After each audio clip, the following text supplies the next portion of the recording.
My parents cornered me at dinner, slamming sister's $300 gambling debt on the table. Pay it or you're no longer family.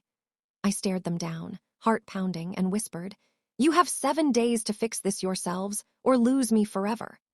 What unfolded exposed their favoritism and flipped our lives upside down, delivering the justice I'd craved for years.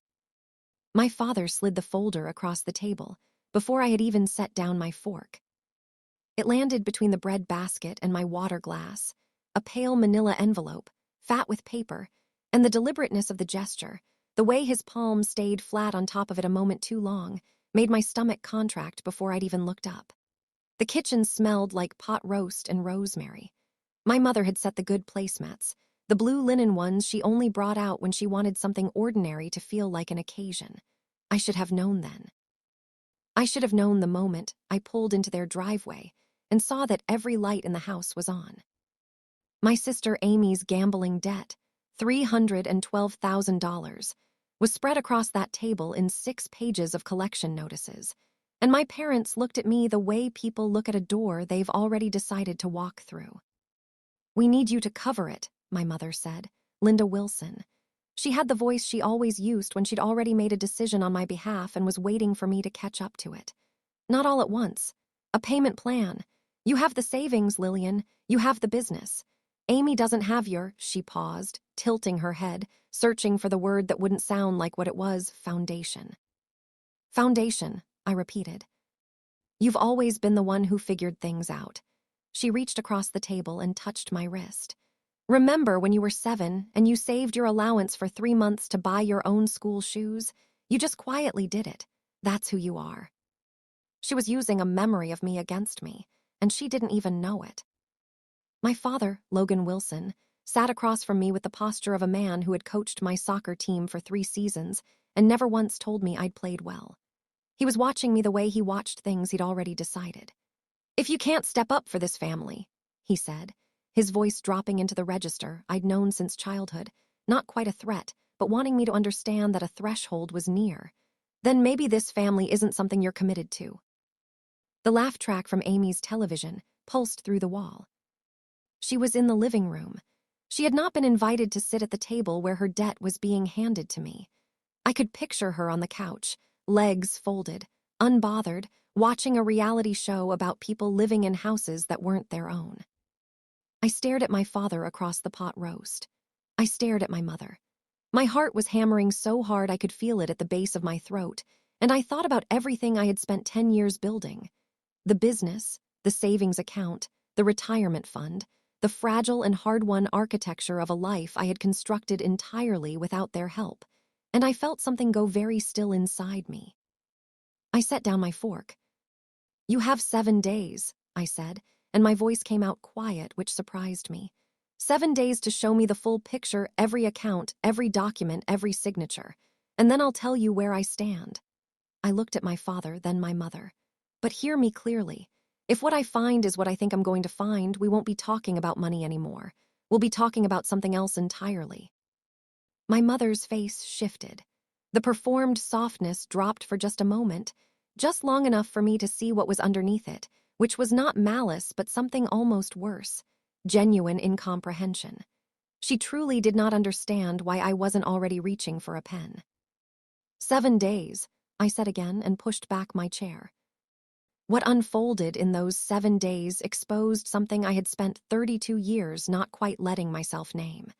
And when it was over, nothing in my family would look the same, but I would, finally, look like myself. I drove home with the folder on the passenger seat and did not cry. I made a point of it. My business was small but solvent, an event logistics company, 6 employees, a roster of regional clients I'd cultivated over a decade of doing exactly what my mother had described at the table. Quietly, without ceremony, without waiting to be recognized. I had not built it with their help. I had not built it with their attention.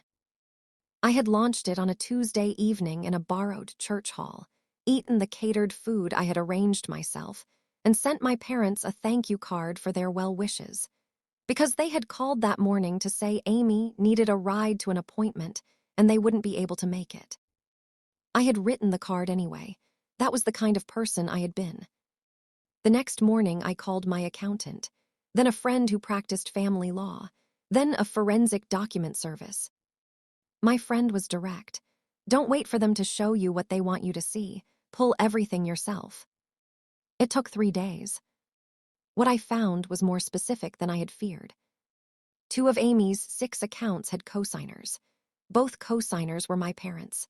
One of those accounts had been opened 4 years ago, which meant my parents had known about Amy's gambling for at least that long, had known, and had not told me, and had actively signed their names alongside hers and handed her the rope. The interest on those 2 accounts alone was nearly $70,000. And there were wire transfers, 11 of them over 3 years, totaling $48,000, moving from my parents' joint savings directly into Amy's personal account. None of this had been mentioned at the dinner table. None of it had been mentioned at any table, ever. And then there were the emails. My friend helped me understand what to request, and I requested it, and what came back was a chain between my mother and Amy spanning 14 months. In those emails, my mother referred to me not by name at first, just as she, and then as Lillian, not as a daughter, but as a resource. She's always been smart with money, one message read. She'll understand. She loves you. Another, from 8 months ago. We just have to find the right moment. She won't say no if we frame it correctly. She loves you. The calls started on day 2. My mother called 3 times on Wednesday.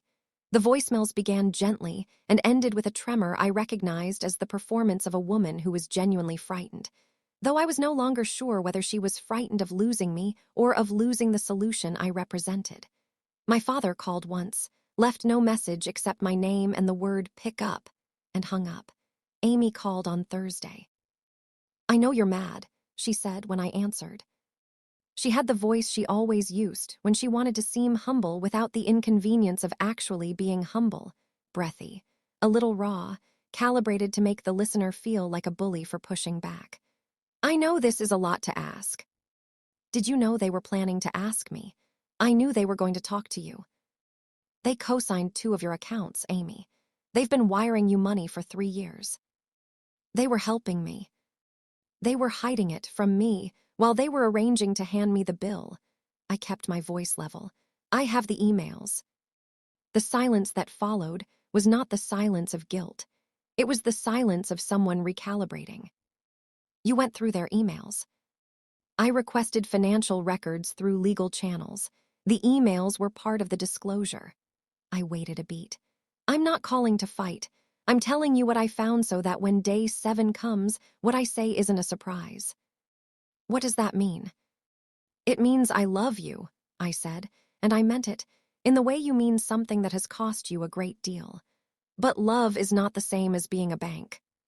She started crying. I waded through it. "I can't fix this on my own," she said. "I know. Mom and Dad can't." "I know." "Then what are you going to do? Just let us lose everything." I thought about the 7-year-old girl who had saved up 3 months of allowance for school shoes and not asked anyone for help. I thought about the woman who had eaten the catering at her own launch party alone and written the thank you card anyway. "I'm going to stop carrying things that aren't mine to carry," I said. She hung up. I sat in the quiet and found that it did not frighten me. It was just quiet. Day 7 was a Sunday. I arrived at my parents' house with my own folder, the co-signed accounts, the wire transfer records, the email chain, a 1-page summary my friend had drafted that laid out the sequence without editorializing. I brought coffee because I had been raised, despite everything, to be precise. My mother had made eggs and toast and squeezed orange juice the way she always did when she wanted something to feel like normalcy. The good placemats were out again. Amy was at the table this time. She didn't look at me when I came in. I set my folder down between the eggs and the juice. Same table, same chairs, but the room felt different from every angle, like a place you return to after years away and find smaller than memory. "I'm glad you came," my mother said, trying to read my face. "I said I would," I said. My father put on his glasses. I watched his face move through the documents, the co-signer records first, then the wire transfers. My mother had gone very still. Amy was looking at her plate. When my father set down the wire transfer page and took off his glasses, he did not speak for a long moment.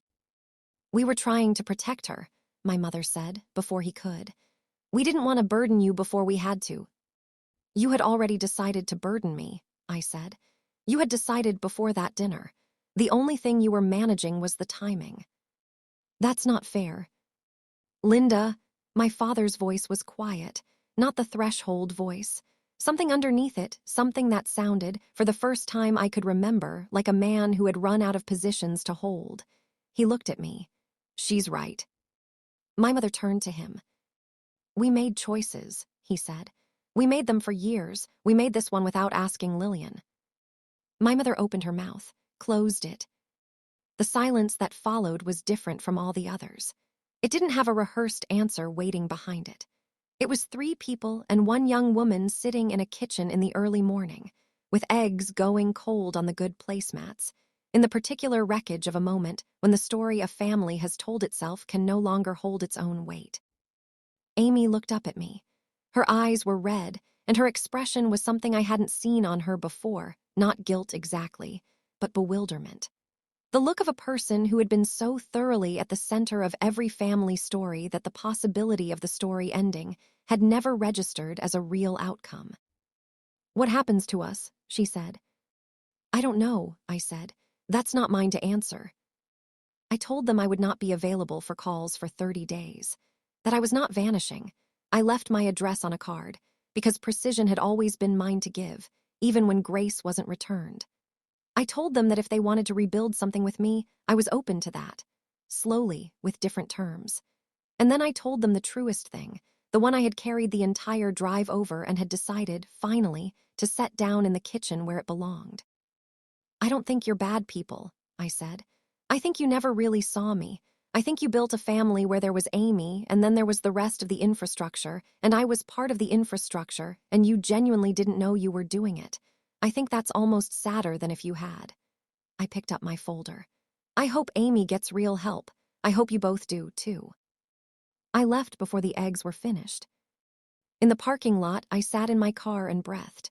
Not crying, just breathing the way you breathe when something heavy has been set down on solid ground and you are still standing. A dog was being walked by a woman who looked like she had somewhere to be. A kid on a bicycle took a corner too fast and laughed at himself. I had a business to open on Monday. I did not pay the debt. I want to say that clearly, without ceremony, because the world is full of stories in which the person who should not have to pay ends up paying anyway and calls it love. The creditors reached a settlement with Amy through the financial advocacy service attached to the residential treatment program she entered 6 weeks later. I learned this from a cousin, without any communication from my parents. My parents took out a second mortgage to cover the co-signed accounts. It was hard for them. I knew it was hard. I did not fix it. My mother sent a letter at the 3-week mark. 2 handwritten pages, the careful, ornate penmanship of a woman who had always believed that presentation was a form of character. She did not apologize for the dinner. She apologized for the emails, which told me she had read them again, through the eyes of the daughter who had found them, and understood at last what they had looked like from that angle. She did not ask me to fix anything. That surprised me. I read the letter twice and put it in a drawer and did not respond immediately, because I had finally learned that I was allowed to take the time I needed before giving anything to anyone. The business had a strong quarter. I hired a 7th employee in November, a recent graduate who reminded me, faintly and without pain, of who I had been at 23, before the years of carrying what wasn't mine had done whatever it does to a person's posture. On her first week, I told her she was allowed to say no to things that weren't her responsibility. She looked at me with the mild uncertainty of someone who'd been told something whose full meaning she hadn't yet earned. "You'll understand it later," I said. "Just file it somewhere." I called my mother back in December. The conversation was short and careful, 2 people moving through a space where neither was yet sure which parts of the floor would hold. She asked about the business. I asked about her garden. She told me Amy was still in the program. I told her I was glad. Neither of us pretended the rest hadn't happened, and neither of us tried to resolve it in a single call, and that felt, for the first time, like a thing that might eventually become real. What I kept: the business, the retirement account, the 6 employees who were good at their work, the standing order at the bakery near the office because I had started bringing pastries on Fridays, and it had become, without ceremony, a tradition. What I set down: the role of infrastructure, the habit of absorbing what others refuse to carry, the long, patient posture of a woman waiting to be seen by people who had decided, years before I was old enough to object, that seeing me was not what I was for. In those 7 days, my family had shown me, without meaning to, the clearest picture of my own life I had ever held, every piece of it, laid out on a kitchen table under the morning light, mine to sort through. I gave them 7 days. They gave me, in return, the rest of my life.